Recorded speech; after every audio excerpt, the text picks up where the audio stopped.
The wind rolled like a whispering ghost through the canyon that morning, low and steady, carrying the scent of dust, pine, and distant rain. The desert sky stretched wide and endless above the red rocks, a sea of gold and fire where the sun began to rise.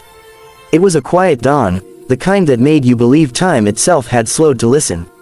He rode alone. His name was Colt McGraw, a cowboy with the kind of eyes that had seen too much and still somehow held a glimmer of light.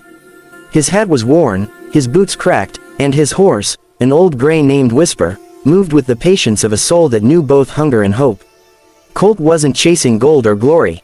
He was just chasing a bit of peace, something he hadn't felt since the war, since the day he'd buried too many good men under the same sun that now burned his back. He had no reason to stop in Dry Creek Valley, but fate has a way of throwing reasons at men when they least expect them. As he neared the small Apache settlement tucked by the riverbank, he saw smoke.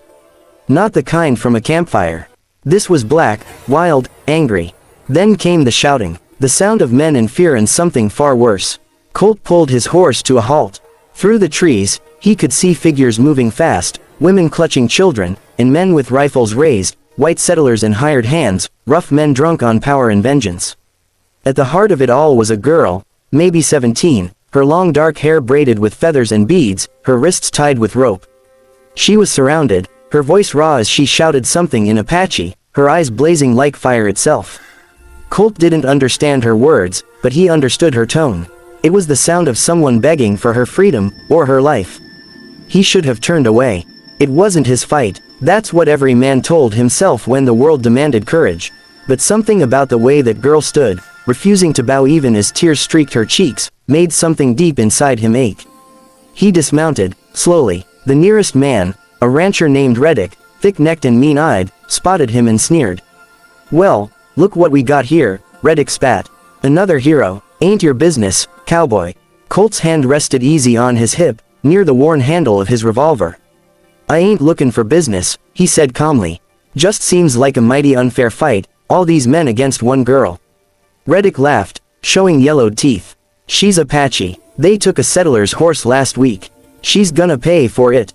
Her tribe wants to make peace, they'll hand her over, and she'll marry the man whose horse she stole." Colt's gaze shifted to the girl. Her lips trembled, but her eyes met his, defiant, burning, desperate. She shook her head once, whispering something that sounded like a plea. "She don't look like she wants that marriage," Colt said quietly. "She don't get to want," Reddick growled. Something in those words twisted the knife in Colt's chest. He remembered another girl once, his sister, Annie, taken by sickness when she was just 16. He'd been too late to save her. He'd been too late for a lot of things. But maybe not today. He took one step forward. "Untie her." The men around Reddick laughed again, thinking he was a fool. But there was something about the way Colt said it, not loud, not angry, but firm, that made the laughter die quick. "You best turn that horse around, stranger," Reddick warned, hand dropping to his pistol. Colt's eyes narrowed. "Maybe I will," he said softly, "after she's safe." The next moment moved faster than thought. Reddick went for his gun, but Colt's revolver was already out, the barrel steady as stone. The air trembled. "I ain't looking to kill," Colt said, "but I don't miss." No one moved. The girl stared at him, her breath shallow. Finally, Reddick spat, "Into the dirt. Take her, then. Ain't worth dying for." Colt didn't blink. He watched as one of the men cut her ropes. She stumbled, clutching her wrists, then turned toward him, confused. He motioned to his horse.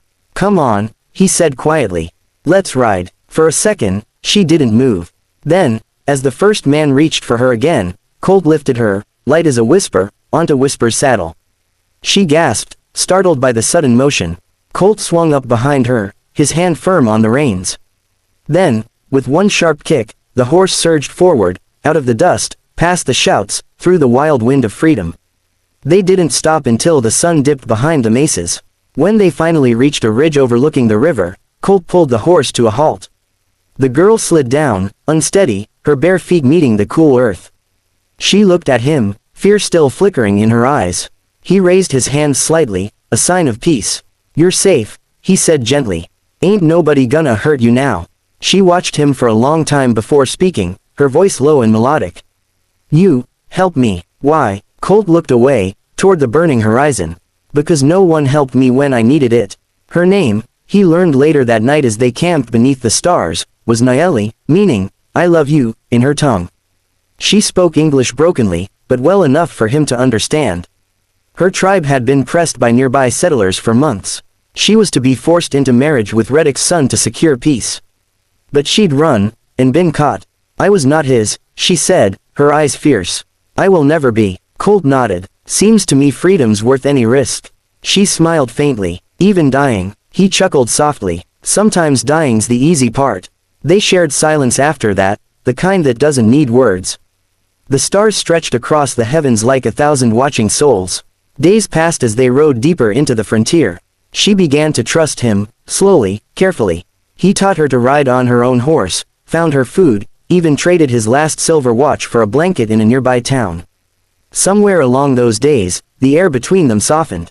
She'd laugh sometimes, small, musical laughs that made the emptiness inside him feel less sharp. But peace never lasts long on the frontier. One evening, as they stopped near an abandoned windmill, Colt noticed the distant dust, riders. Reddick's men had found their trail. We gotta move, he said quickly. Naeli's face paled. They come for me. No, he said, tightening the saddle. They come for us. They rode through the night, the moon their only witness. The wind bit at their faces, the horses' hooves pounding the hard ground. Shots rang out behind them. One bullet grazed Colt's arm, another shattered a rock near Naeli's head. Finally, they reached the narrow pass between two cliffs, the kind of place where the world narrows to a breath. Colt turned to her. Ride on ahead, don't look back. I will not leave you, she said fiercely. You have to, he insisted. If they catch you, everything we did means nothing. Her eyes brimmed with tears. Why you do this, Colt McGraw? He smiled, that quiet, tired smile of a man who's already made peace with his ghosts. Because some people still deserve to be free. She hesitated, then spurred her horse forward, disappearing into the darkness. Colt turned back, drawing his gun. The riders thundered closer, faces twisted by fury. The night erupted in fire and sound. When it was over, the canyon was silent again. Colt lay on the ground, bleeding, but breathing.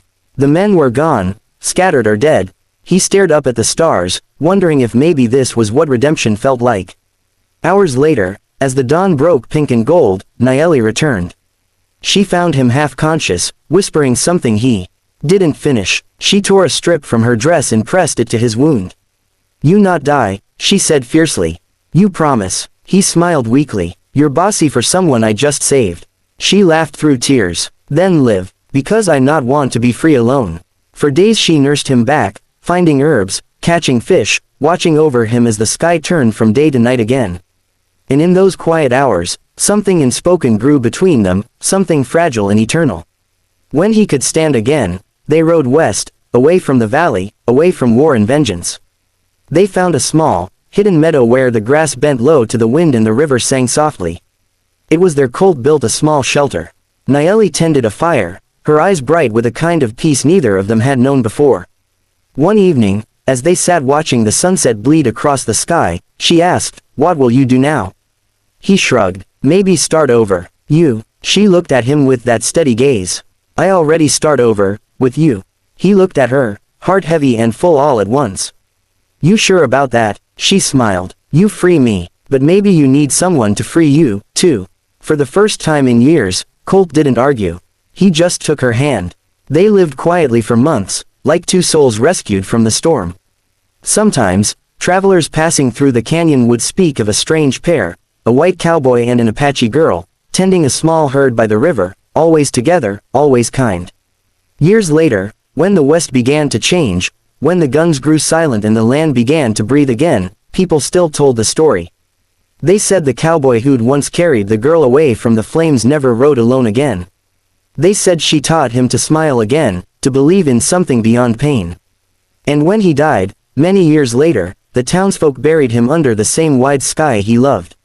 On his grave, they carved simple words, words Naeli herself chose, "He gave me freedom, and found his own." And every evening, when the wind swept low through the valley, those who passed by swore they could hear two voices, laughing softly, like echoes of the past, carried together on the same eternal wind.